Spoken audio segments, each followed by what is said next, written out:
Bonjour à toutes, j'espère que vous allez bien, j'espère que tout se passe bien pour vous. Je suis très heureuse de vous retrouver pour une nouvelle interview aujourd'hui.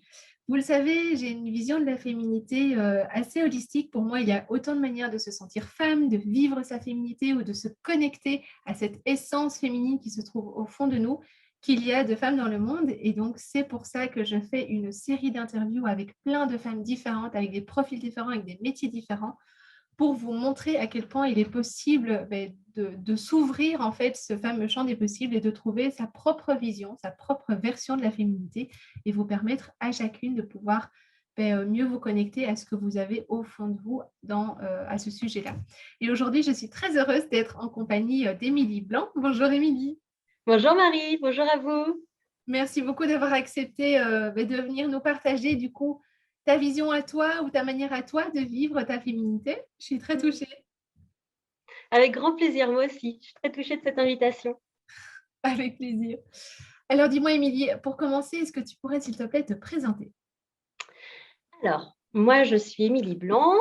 Je vais faire un petit parcours de ma vie en rapide pour vous montrer un petit peu pourquoi j'en suis là aujourd'hui en tant que femme dans ce monde, sur cette terre. Du coup, ma féminité, pour moi, ça n'a pas été simple à accueillir. J'ai grandi au milieu de garçons avec une maman assez masculine. J'étais plutôt petite fille en train de faire des bagarres, à construire des cabanes. Et en même temps, j'adorais faire tourner mes jupes quand j'en avais. Mais voilà, c'était principalement une énergie un peu d'action, d'être avec les garçons. Et puis petit à petit, j'ai grandi, j'ai eu mon cycle qui s'est enclenché. Donc, mes premières ménarches, comme on dit, donc ces premières lunes qui sont arrivées en moi. Et là, ça a été un grand waouh, mais qu'est-ce qui se passe dans mon corps, quoi. C'est un grand mystère pour moi. Et puis, j'ai prévenu ma maman en lui disant, mais maman, je ne comprends pas, j'ai ça, j'ai du sang, qu'est-ce qui se passe? Elle m'a dit, bah tiens, donc ça, c'est la taille d'une boîte de serviettes. Tiens, tu es une femme maintenant, tu vas mettre ça, et puis voilà, ça sera tous les mois comme ça. D'accord. Donc voilà, j'ai cheminé avec mon cycle dans une injustice parce que mon frère ne subissait pas ça. Moi, j'étais couchée pendant 2 jours, des règles hémorragiques, des maux de ventre, jusqu'à la fin de mon lycée, donc jusqu'à mes 18 ans, 18-20 ans. Et voilà, donc ça a créé des grosses, grosses injustices en moi en me disant: «Mais pourquoi, je subis ça en tant que femme? C'est ça d'être une femme, mais moi j'ai pas envie d'avoir ça». Donc je me suis bataillée pendant très longtemps avec mon corps dans ce cycle qui, me mettait à l'épreuve chaque mois et et qui me forçait à ralentir et à me poser et j'avais pas le choix. Donc voilà, ça a été compliqué ce début de cycle. Après est arrivé aussi la sexualité, dans mon corps, comment je le vivais, 1re relation qui était pas très agréable non plus. Donc en tant que femme, en tant que jeune fille, parce que bon, c'est plus, jeune fille que femme à ce moment-là, quoi. Quel est mon rapport à mon corps? Quel est mon rapport, à mon désir, à ce que la société veut de moi ou pas? Enfin, tout s'était ambigu en moi dans ce cheminement-là. Et puis, voilà, j'ai continué à explorer, ma sexualité, mais en n'étant pas forcément en accord avec ce que je faisais. Et puis j'ai aussi, je suis donc j'ai pris la pilule pendant quelques mois, lorsque j'avais une relation, plus stable. Donc ça, c'était, autour de mes 18-19 ans. Et la pilule, je l'ai prise la première pendant 3 mois. J'ai eu les seins qui ont gonflé, j'ai eu, mon corps qui a doublé de volume, je me supportais pas. Je me suis dit: «Alors là, c'est juste pas possible, il faut que je change de pilule». Donc j'ai changé de pilule. Là, c'était le moral. Déjà que je suis une personne assez sensible, voire hypersensible. Là, ça me flinguait, mais alors, tout mon être. On me disait: «Bonjour, ça va?» «Oui, oui, oui, oui, ça va». J'ai chialé pendant 5 mois, le temps que j'arrête la pilule et que je comprenne que ce n'était pas du tout pour moi. Donc, je me suis dit, bah, je vais me dépatouiller, hein, comme on sait, 14e jour, je fais attention, blabli, blabla, et puis c'est bon, les préservatifs, ça ira bien. Sauf qu'à 21 ans, 14e jour, blabli, blabla, bah non, ça n'a pas fait ça. Ça a fait que je suis tombée enceinte au 21e jour de mon cycle. Et là, je n'ai pas compris. Je me suis dit, attends, l'école, on m'a dit ça, c'est pas ça. Là, je suis enceinte, j'ai pas envie, c'est pas le moment. Même si ça avait réveillé quand même cet élan en moi d'être mère, mais à 21 ans, je me sentais pas du tout prête. Donc, du coup, la vie a bien fait. J'ai fait une fausse couche, tout s'est bien passé. Et là, je me suis dit, mais qu'est-ce que je fais maintenant? La pilule, ça va pas. Bon, je vais mettre le stérilet au cuivre. J'ai mis le stérilet au cuivre. 1 mois et demi d'hémorragie complète. Donc, j'appelle ma gynéco en lui disant, écoutez, il faut absolument que vous me l'enleviez. C'est pas possible. J'ai besoin qu'on me l'enlève, quoi. Ah oui, mais non, non, non, non, non. Vous allez voir, dans 1 mois et demi, ça ira mieux. Il faut attendre 3 mois. Je fais, mais c'est soit vous me l'enlevez, soit je l'arrache, mais je ne peux pas, quoi. Donc, non, non, non, mais il faut attendre, il faut attendre. Je fais, non, vous me l'enlevez. Enfin, je ne peux pas le supporter, je ne peux plus. Donc, je suis allée à mon rendez-vous. Elle était enchantée de me, de me prendre. Elle me l'a bien fait sentir. Et du coup, voilà, ça a été violent pour moi, brutal pour moi. Et puis, bah là, je venais passer le cap des 22 ans. Elle m'a claqué la porte au nez en me disant, mademoiselle, je ne peux plus rien pour vous. Parce que j'étais une cliente chiante. Je ne voulais pas la pilule, je ne voulais pas d'hormones de synthèse, je ne voulais pas de stérilet. Donc, ça a été très compliqué pour moi. Je me suis dit, bah, ma belle, tu as deux solutions. Soit tu te fais nonne, parce que ce n'est pas forcément dans mon projet de vie, soit tu apprends à te connaître. Et quelques mois après, j'ai rencontré la symptothermie. Je me suis formée à la symptothermie, parce que je me suis dit, en fait, c'est ça qu'il me faut. Je me connais pas, je ne sais pas comment je fonctionne, je vais aller voir ça. Donc, je me suis formée à la symptothermie. Le premier week-end a été une révélation. J'ai compris pourquoi je fonctionnais ainsi à telle phase de mon cycle, comment les hormones agissaient en moi, qu'est-ce qu'elles faisaient en moi. Et ça a été, mais waouh, waouh, mais pourquoi on ne m'a pas appris ça avant? Pourquoi on ne me l'a pas dit? Et puis voilà, donc j'ai continué à cheminer. 6 mois après, il y avait la deuxième formation. Donc là, c'était un peu plus poussé sur les cycles non réguliers, les cycles longs, les cycles. Donc c'était génial, les cycles préménopause, post-accouchement. Enfin, c'était vraiment super. Et je me suis dit, mais là, il y a une clé. Enfin, pour moi, j'ai une clé. Enfin, j'arrive à me comprendre. Quand j'en parlais aux copines, elles me disaient, mais il faut que tu nous formes, il faut que tu nous formes. Ah non, non, non, non, attendez, c'est trop de responsabilité là pour moi. Vous savez d'où je viens, ça ne va pas le faire. Et puis, les années ont suivi et moi, je n'ai pas pu garder ça pour moi. J'ai souhaité transmettre cette méthode et surtout que j'ai fait des études en tant qu'esthéticienne dans un institut en alternance au début de ma carrière où il n'y avait que des femmes et j'entendais les femmes parler de leur vie de femme comme quelque chose de catastrophique en lien de la fertilité et tout ça.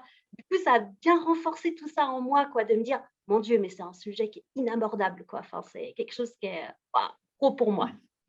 Et puis, en fait, ben, voilà, je me suis lancée et depuis 2013, je forme des femmes, je transmets cette méthode plutôt, je préfère le terme transmettre. Je transmets cette méthode, j'accompagne les femmes, les couples et je vois les regards pétiller de ah ouais, c'est comme ça qu'on fonctionne, mais c'est fabuleux en fait. Ouais, c'est fabuleux. Donc, d'un cycle où moi, ça a été l'ennemi, mon pire ennemi, j'en ai fait mon plus beau allié. Donc, pour transmettre auprès des femmes et aussi auprès des jeunes filles dans tout ce qui se passe dans notre corps, autour de la puberté, autour de la sexualité, parce qu'elles ont énormément de questions et je sais, c'est des fois une tierce personne qui peut apporter d'autres réponses que les parents. Donc voilà, je soutiens ce féminin qui est en chemin et aussi les hommes qui souhaitent accompagner leur compagne. C'est avant tout pour moi aux femmes de se relier à leur cycle, de se relier à leur petit bassin, donc toute notre sphère gynécologique, Et puis là, les 6 dernières années, j'ai suivi Agnès Rey d'où maintenant je suis son assistante, sur le Tao de la femme, se réapproprier son bassin, se réapproprier son énergie de femme, sa puissance de femme et pouvoir se dresser. Enfin, moi, comme je l'ai vécu ce parcours-là, ça a été en réhabitant mon bassin, je peux me dresser en moi et trouver la force et être qui je suis en tant que femme. Oui. Waouh, quelle belle histoire. Mais alors, du coup, comment est-ce que tu fais au quotidien dans dans la vie de tous les jours? Comment est-ce que tu fais pour nourrir cette féminité ou pour te connecter peut-être à cette féminité malgré tout ce qu'on a à faire chaque jour? Alors moi, j'ai plusieurs choses qui me relient à ma féminité. J'ai mon cycle, où je suis très à l'écoute, sans être exclusivement accrochée à lui, hein. Mais voilà, je l'écoute, j'ai mes observations du coup avec la symptothermie, en lien avec mon ressenti interne. Donc je redescends à chaque fois dans mon être, dans ma base et me dire: «Tiens, comment je me sens là? Je me sens humide, je me sens mouillée» et du coup ça me relie à moi, à cette énergie qui m'habite en tant que femme, Mmh. d'un cycle naturel, hein. Il y a ce côté-là, il y a ce côté aussi du mouvement. J'aime beaucoup, bouger mon corps qui me fait sentir femme dans ma sensualité, dans mon mouvement de femme. Donc ça peut être, ça dépend, ça peut être de la danse intuitive, ça peut être, du qigong. J'aime beaucoup aussi, c'est un mouvement qui est plus lent, mais qui est plus posé, mais qui me ramène à mon être aussi. Ça, c'est, précieux pour moi, le mouvement. Je suis beaucoup dans le toucher parce qu'en tant qu'esthéticienne, j'ai pris plus la voie du massage, parce que depuis toute petite, c'est ma voie et du coup, le contact, le toucher avec mon corps est important. Alors de recevoir un massage, ça c'est pour moi hyper précieux. Donc une fois par mois, je me fais masser et aussi moi de toucher mon corps. D'accord. D'être en lien avec mon corps, de ressentir quand je fais ça, qu'est-ce que ça me fait? Et quotidiennement, je suis souvent en train de me toucher une partie du corps. Alors souvent, on se touche son corps quand on a mal quelque part. Mmh. C'est une invitation aussi à revenir à son corps, dans la présence de l'instant présent, quoi. Mais même de me relier à chaque partie de mon corps. J'aime beaucoup me laver avec mes mains sous la douche. Je prends pas de gants. J'aime ce contact avec ma peau. J'ai besoin. C'est comme ça que je sens ce pétillement sous mes doigts, quoi. Il y a aussi la terre, qui est une très, très grande alliée pour moi. Donc soit de me poser dans mon jardin, d'écouter les oiseaux, d'être présente à ce qui est et aussi d'être en lien avec, j'ai de la chance d'avoir un grand jardin pour jardiner. Donc de jardiner, de ressentir la terre et toutes ces années m'ont permis de tisser ce lien avec la terre aussi. Ce lien avec, comme si, j'ai vécu une expérience il y a peu de temps où j'étais pendant 3 jours dans la forêt, enfin en lisière de forêt et avec un groupe d'amis et du coup, j'ai senti comme si ma terre fusionnait, enfin ma terre intérieure, donc moi ce que j'appelle ma terre intérieure, mon petit bassin, mon utérus, toute cette sphère intime, se relier à la terre-mère, à cette grande terre, comme s'il y avait un lien qui était hyper fort, hyper fusionnel et ce qui m'a ramené l'année dernière, où il y a eu, ce 1er confinement Mmh. 2020, où j'ai énormément, été en lien avec mon jardin et avec ma terre et en fait, ce rapprochement du jardin extérieur de la terre me ramène à mon jardin intérieur, Ouais, cette sphère intime. d'accord. Voilà. En tant qu'esthéticienne, je pourrais dire, que je suis plus dans le maquillage et tout ça. Moi, c'est pas la vision de la féminité que j'ai, c'est plus, cette reliance à mon corps qui me qui m'aide à être femme, quoi. Mmh. Mais c'est ça qui est très intéressant, c'est qu'on a chacune une manière différente de vivre sa féminité et je te remercie de ramener, du coup, sur le devant de la scène aujourd'hui, cette importance du corps parce que tu as tout à fait raison, même sous la douche, parfois on est pressé, on se dit: «Allez vite, vite». On prend une douche en 2 minutes 30 et bon oui, effectivement, on se savonne et tout, mais ça va tellement vite qu'on prend pas le temps et on ne fait pas forcément ces gestes comme tu nous montres, de se dire: «OK, je ressens, mon corps, c'est quelle partie? Où est-ce que j'ai mal? Où est-ce que la peau est, je sais pas moi, plus lisse ou plus rugueuse?» Enfin des choses comme ça Parce qu'on est tellement dans le mental et dans se dire il faut courir après le temps et on enchaîne les activités les unes après les autres, que Ouais. même ce moment-là, en fait, finit par devenir voilà, un truc dont on ne profite pas vraiment et dont on manque peut-être une partie très importante de ce qui peut nous apporter, quoi. Et oui, il peut être étouffé dans le quotidien alors qu'on peut, juste le sublimer en quelques minutes, hein, faut pas longtemps, mais c'est vrai que c'est important. Et puis se regarder dans la glace et de se dire: «Ouais, bah, ouais, j'ai pris des petites rides, bah, c'est des rides de sourire, c'est des belles rides quoi finalement, c'est pas très grave». Ouais, tout Et à puis de fait. se dire: «Bah, ouais, je suis belle comme je suis», d'essayer mmh, de se sublimer, soi quoi. Mhm. Ouais. Oui, oui, tu as raison. Le rapport au ride est aussi quelque chose qui vient nous chercher chacune Oui, avec les années qui passent. ouais.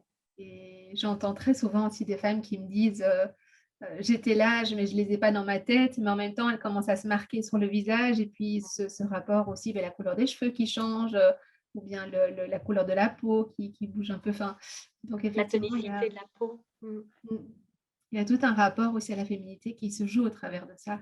Ouais, c'est pour ça que je trouve de se relier à son corps au plus possible, moi ça m'aide parce que, bah, là j'ai vu, hein, enfin ça je vais avoir 36 ans, cette année. Je vois bien qu'à partir de 30 ans, j'ai eu mon premier cheveu blanc à 28 ans, dressé sur la tête là et je me suis dit: «Waouh, 28 ans, mais c'est vachement jeune» et puis au fur et à mesure, on va de voir le corps qui change. En fait, le corps il change tout le temps. À Ouais, l'adolescence, il change. Après à 20 ans, on n'a pas le même corps, 25, 30 ans et en fait, c'est: «Ah bah oui, mais si, mais en fait, j'ai ce corps-là quoi» mm, et c'est bon. tout à fait. On est un peu, j'ai l'impression que la société est un peu avec une image figée du corps de la femme bon, qui ressemble un peu à tout ce qu'on voit dans les publicités, les magazines, les Mmh. podiums, etc. Et, euh, et on ne voit pas forcément beaucoup de femmes d'âges différents. Alors déjà, la diversité des corps, ça commence tout doucement, mais Mmh. alors au niveau des âges, là, on n'y est pas forcément non plus. Mmh. Euh, oui, tu as raison, le corps change tout le temps, tout au long de la vie, en fait. Tout au long de la vie, c'est inévitable. Mhm, tout à Mais fait. c'est comment on peut s'accompagner avec son corps en changement Mhm. et moi, c'est le Ouais. toucher. Mmh. Alors justement, quand tu dis comment accompagner, ça tombe bien parce qu'il y a une question que je pose systématiquement à chaque femme, parce que j'imagine que toi aussi, ça doit t'arriver d'avoir des jours où tu ne te sens pas bien dans ton corps, pas bien dans ton image, ce que tu vois dans le miroir, tu te dis non, voilà, pas aujourd'hui, ou bien c'est pas ça que j'ai envie de voir. Comment est-ce que toi tu fais de ces jours-là pour dépasser ça et enfin voilà, sortir de ce mal-être ou de dépasser ce mal-être et te Alors, sentir mieux pour la journée? je dirais qu'il y a 2 questions en une dans ta question. C'est, est-ce que c'est une phase momentanée due à mon cycle où je suis en pleine chute hormonale et que ça fait 3 jours où je me trouve grosse, gonflée, où j'ai un inconfort dans mon ventre, où j'ai un inconfort dans ma poitrine, en fait partout et dans mon cerveau aussi.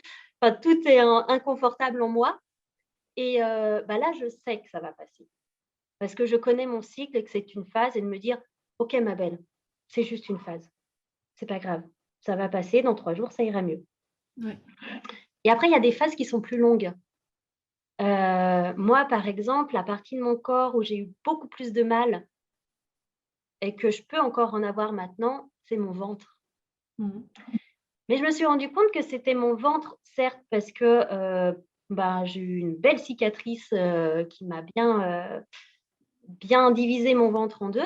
Mais, ça va en fait, ça me fait ma petite marque de fabrique, sur mon enfin ma petite marque sur mon parchemin plutôt que et mon corps, c'est mon parchemin aussi, je le vois un peu comme ça. Mais c'est aussi plus lié à un inconfort intestinal qui me rend cette zone moins accessible, moins, agréable Mmh. et dans ce cas-là, et ben, en fait, je vais le masser. Je me relie à lui. Je lui apporte de l'attention et je me dis: «Bah, ouais, je t'aime pas en ce moment, mais en fait, il faut que je prenne soin de toi parce que je crois que c'est ce que tu me demandes». D'accord. Et c'est beaucoup dans le massage, moi, toujours, hein, dans le contact avec cette zone.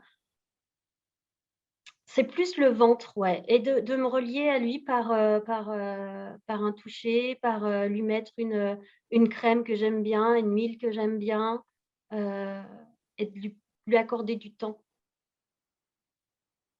aussi.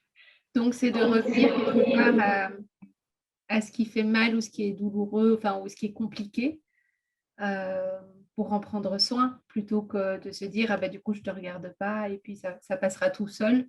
Non, toi, tu vas au contraire prendre le temps d'aller regarder ce qui se passe et d'en C'est prendre ça. soin. Ouais, tout à fait. Comme s'il m'appelait, en fait. Comme si c'était un SOS de cette zone de mon corps qui me dit, mais regarde, je suis là aussi. Puis le ventre de la femme, il a tellement de...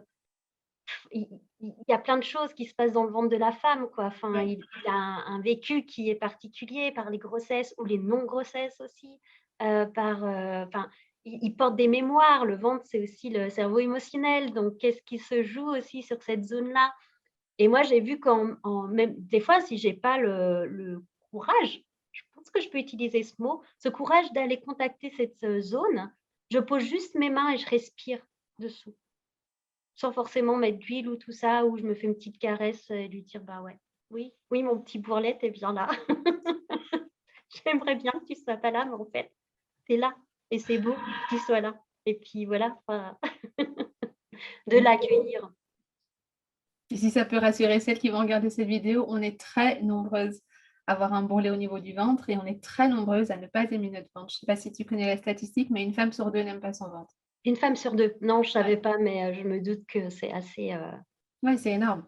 énorme. Parce que si tu enlèves les jeunes filles qui ont encore, enfin alors, pas toutes, évidemment, toutes les morphologies existent, mais il y a quand même beaucoup de jeunes filles qui sont encore un peu filiformes. Enfin voilà, elles n'ont pas encore ce ventre post-maternité. Ouais. Et, euh, et il paraît que les femmes plus âgées acceptent plus facilement leur ventre, mais entre, j'ai envie de dire, 25, 55, là, bah, je pense que la statistique est même plus haute que 1 sur 2. Donc, Ouais, ouais, j'imagine bien parce que c'est vrai que c'est des zones où on peut souvent en entendre parler, hein. en effet. Et qu'est-ce que toi, tu aurais envie du coup de partager comme clé ou comme astuce ou comme conseil euh, à ces femmes qui justement ont un peu de mal à s'accepter, qui ne sont pas forcément bien dans leur corps, euh, pour pouvoir vivre une relation plus apaisée, plus sereine, plus épanouie avec elles-mêmes?